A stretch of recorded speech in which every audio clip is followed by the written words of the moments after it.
Angkatan bersenjata Ukraina secara intens melakukan serangan balasan pada kubu Rusia. Setelah mendapatkan kerugian besar yang ditimbulkan oleh Rusia, pasukan Ukraina tak tinggal diam dan mulai luncurkan serangan balik.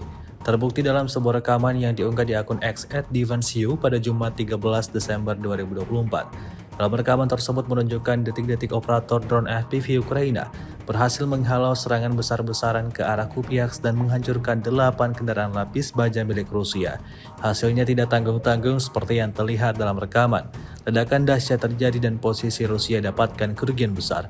Hingga video ini beredar, beragam respon diberikan warganet.